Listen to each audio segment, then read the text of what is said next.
mim é uma honra e agradeço o convite de poder participar. Espero que vocês fiquem contentes. Bom, o tema é o caminho esotérico da Cabala, né? O que é a Cabala? A Cabala, na realidade, se nós formos traduzir para o português, essa palavra em hebraico, significa receber. Receber, acolher. Então, tanto é que quando vocês vão hoje em alguns hotéis em Israel, não é incomum encontrar no desk do hotel a palavra Cabala como no sentido de recepção. Mas receber o quê, né? A Cabala é um estudo e a interpretação mística da Torá, né? E o que é a Torá? É o nosso Pentateuco, né? A nossa Bíblia cristã são os primeiros 5 livros que, de acordo com o conhecimento judaico, foi dado por Moisés ao povo de Israel. E ele narra desde a formação do mundo até a chegada na terra prometida, né?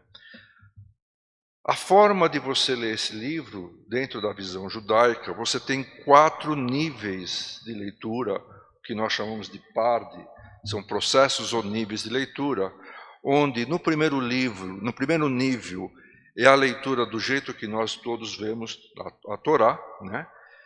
O segundo e o terceiro nível são os ensinamentos rabínicos e os debates rabínicos a respeito da mensagem.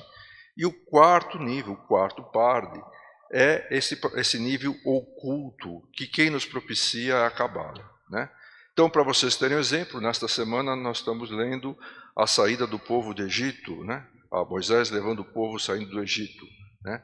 Quando nós estamos no primeiro nível, a gente vê a história de Moisés, né? Moisés unindo o povo, brigando com o faraó e levando aquele povo a atravessar o Mar Vermelho e cruzar o deserto indo em direção à Terra Prometida. No livro da Cabala, no sentido místico, o que importa ali não são as pessoas, aquele contexto, mas a jornada espiritual que está escrita naquele livro de uma forma oculta, né?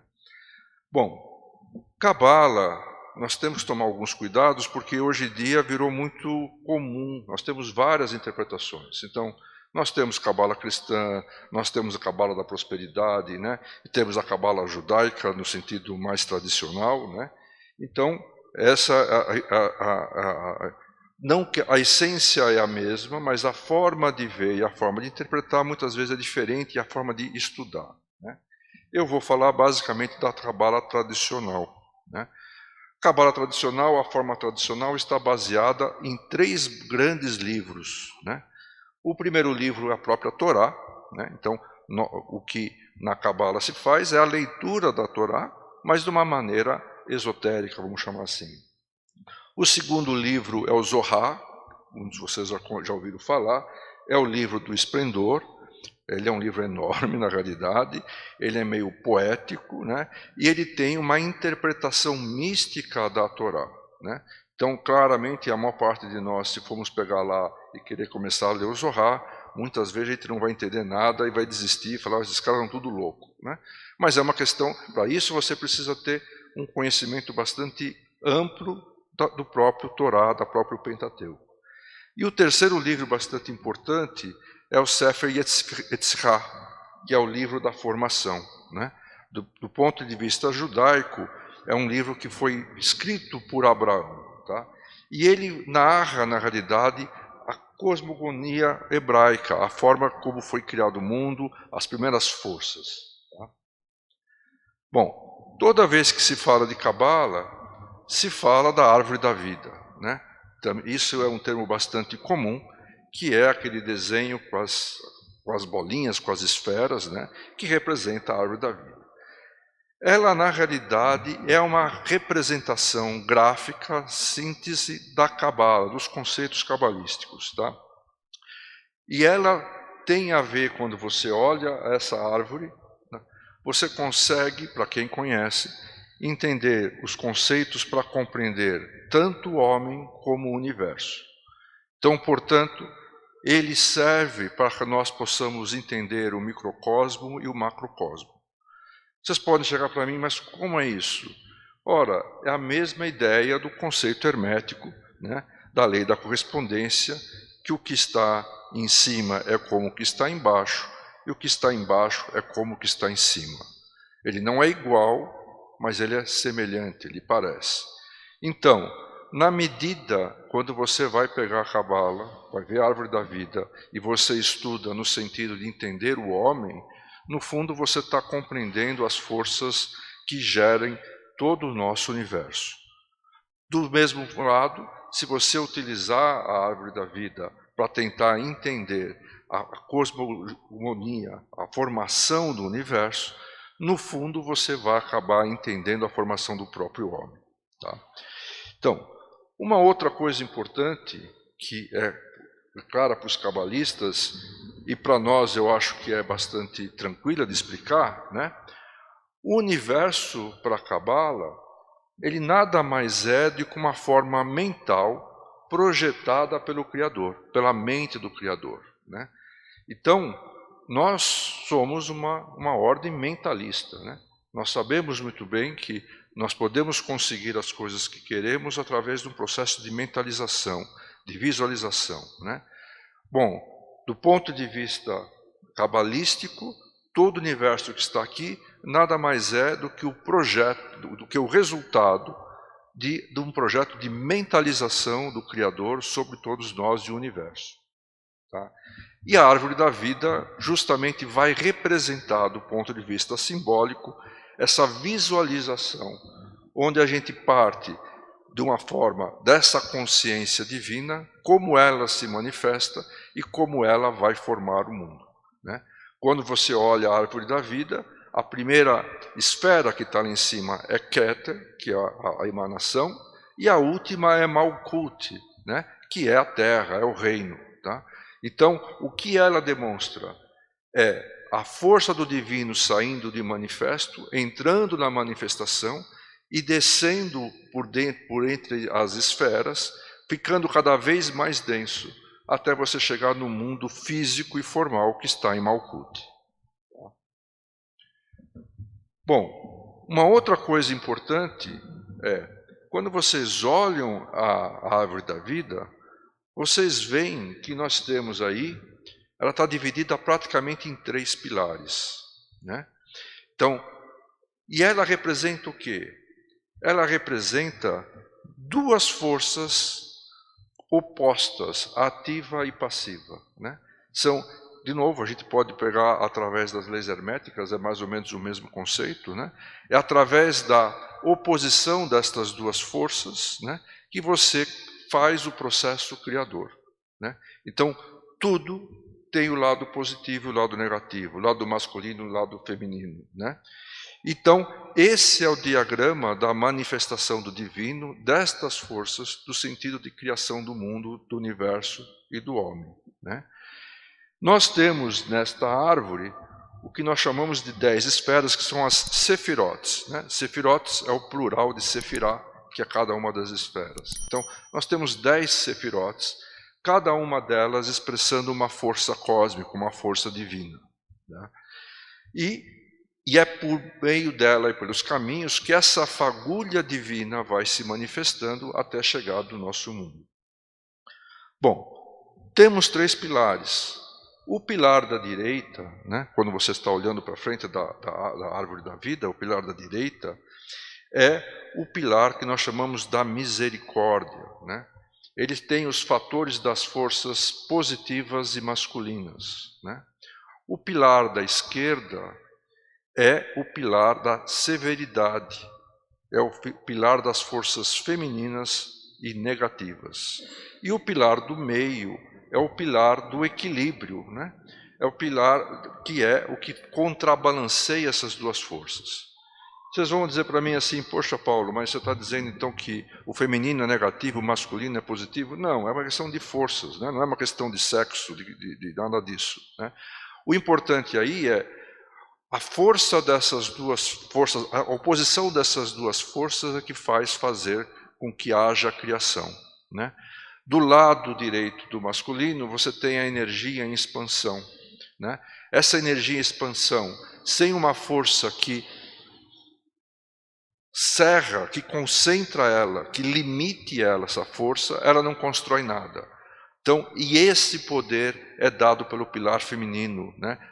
Que é a que dá a vida, né? Então, é através dessas duas forças que você faz isso. A expansão do lado direito, do lado masculino, a contenção do lado esquerdo, do lado feminino, fazendo com que essa energia seja concentrada e seja gerada a uma produção de algo efetivamente.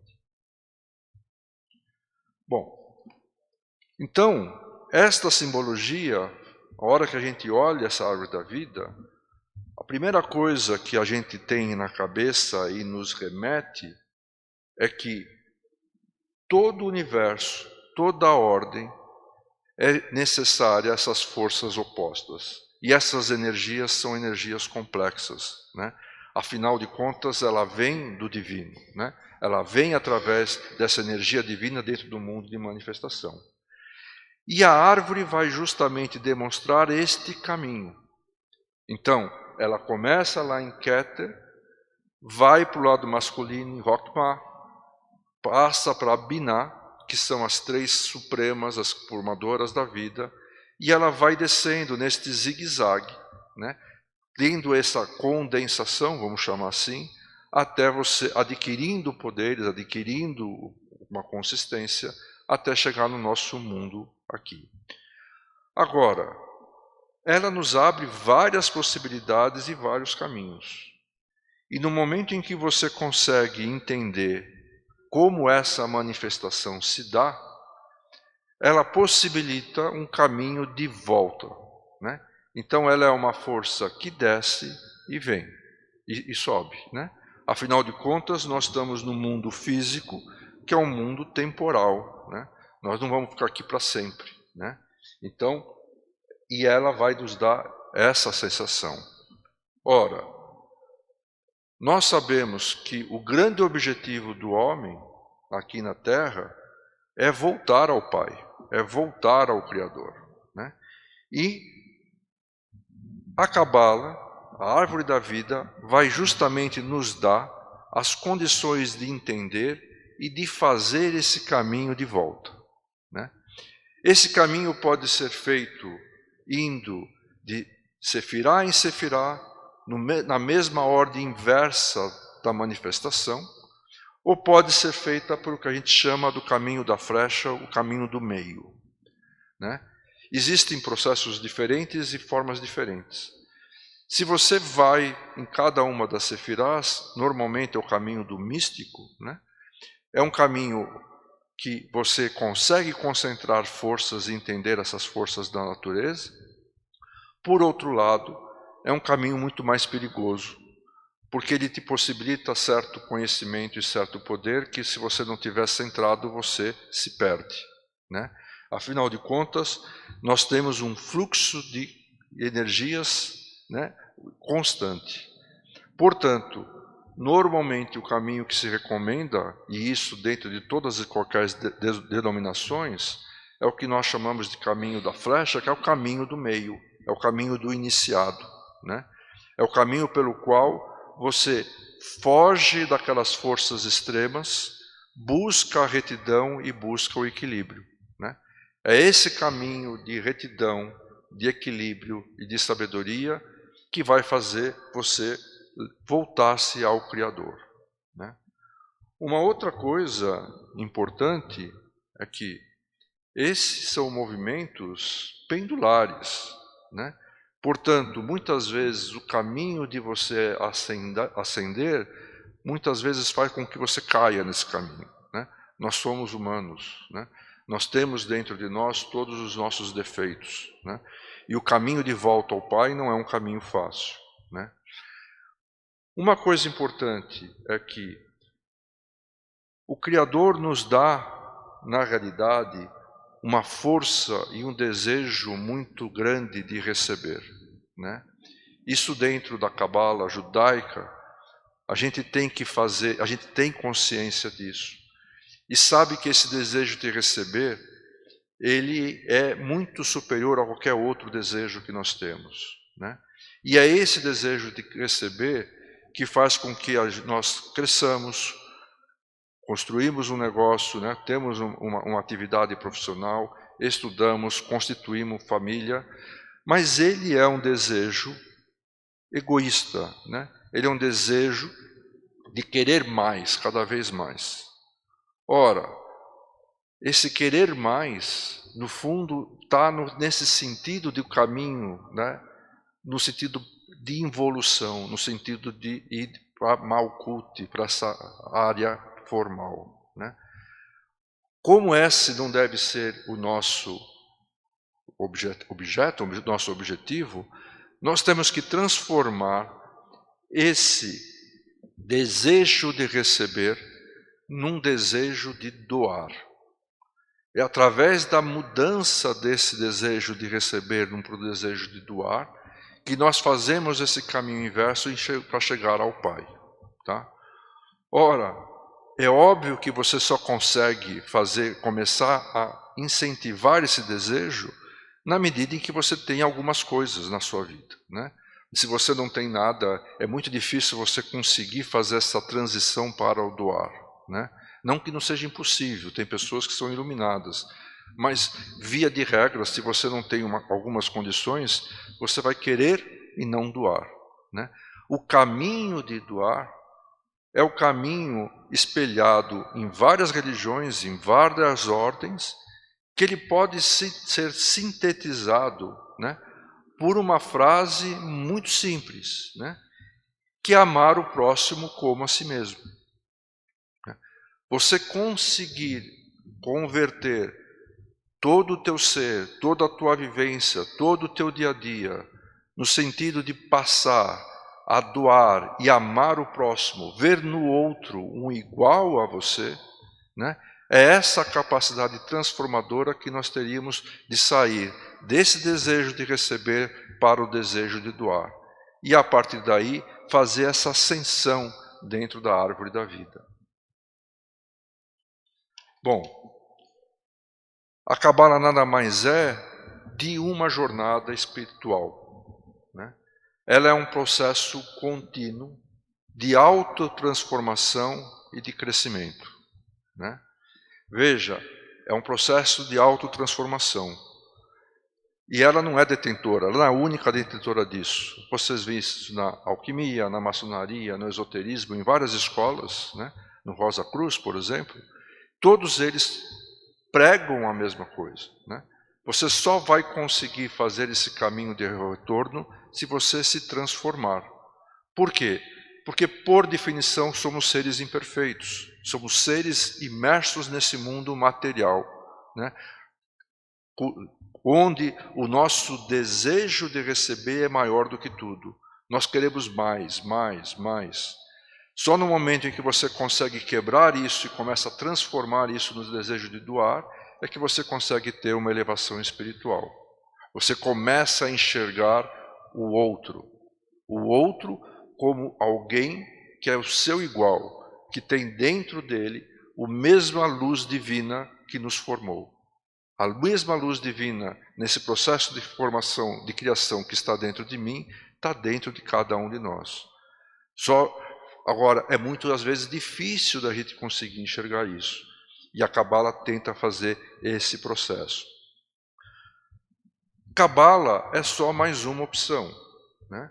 Então, eu estou aqui falando da Cabala, mas assim, amanhã eu vou virar cabalista. Pode ser que sim, pode ser que não, né? Existem várias escolas cujos objetivos são muito parecidos, com caminhos diferentes. Veja a nossa ordem, né? Pelas práticas que nós temos, pelo reconhecimento do eu sou, por nossas afirmações, né? A nossa mentalização, né? Nós, de certa forma, fazemos algo muito parecido, né? Buscamos o quê? Através de um processo mental, o nosso bem-estar e irradiar coisas positivas, boas, construtivas, né? Para todos nós, para todos que estão no nosso redor, né? Não é um caminho solitário, né? Outra coisa, a Cabala, por ser, na realidade, um estudo judaico, de origem judaica, dentro do judaísmo, você, primeiro, não estuda nada sozinho. Segundo, você sempre é parte do pressuposto que tem uma opinião diferente, né? Aquela é a tua interpretação, mas não necessariamente a interpretação verdadeira. Portanto, dentro do estudo de Cabala, dentro do estudo de Torá, dentro do estudo judaico, você sempre estuda em grupos e você sempre debate as ideias, né? Portanto, a Cabala exige leitura, discussão, compreensão, meditação, introspecção de trazer esses conceitos para dentro de você, incorporação desses princípios e vivência. Não adianta eu saber nada e continuar sendo um troglodita, não tratando bem as pessoas, não vendo a pessoa do lado, não fazendo caridade, não ajudando as outras pessoas a crescer, né? Isso não vale de nada, né? Não adianta estar só aqui. Eu preciso transformar isso em prática, né? Não é muito diferente de várias outras denominações, tá? Eu posso estudar sozinho? Claro, pode estudar sozinho. A gente pode pegar um livro e ler. Primeiro, a gente parte da leitura da Torá. A primeira coisa importante é conhecer a Torá, né? Dentro do processo judaico, você lê os 5 livros em um ano. A cada semana você lê um trecho, que a gente chama de Parashá, de maneira que, ao longo da vida, você leu aquele livro, a quantidade de anos que você viveu, tá certo? Mas o mais importante é você poder compartilhar isso com o grupo, poder checar essa entendimento, cruzar ideias. O que eu entendi foi o que você entendeu, por que você entendeu diferente do que eu entendi, né? Portanto, o estudo conjunto é importante. E, acima de tudo, a questão prática, tá? Então, de novo, Cabala é apenas mais um caminho, né? Eu considero, alguns amigos judeus talvez possam reclamar, um caminho esotérico, tá certo? Mas é uma visão esotérica da interpretação de todo o Pentateuco, né? Que narra, na realidade, o que é o homem, né? Começa com a criação do mundo e vai terminar com a chegada da Terra Prometida. Do ponto de vista simbólico, a Terra Prometida não é aquele espaço que está em Israel, né? Mas é sim aquele lugar que você vai estar ao lado do Criador, na terra que corre mel, tá certo? E vive em paz, tá? Queria agradecer. Eu, junto com o Círculo, o ano passado, nós fizemos um estudo da Cabala, está, acho que ainda online. Ele, na realidade, é uma leitura do livro Cabala Mística, é uma das vertentes da Cabala, né? A gente usa conceitos judaicos, mas não é uma Cabala judaica. E eu acho que ele está condensado em 15 encontros, mais ou menos, cada encontro é uma hora e pouquinho cada um, onde a gente vai dissecando um pouco de cada um dos capítulos do livro e tentando mostrar isso um pouco mais. Obrigado pela paciência.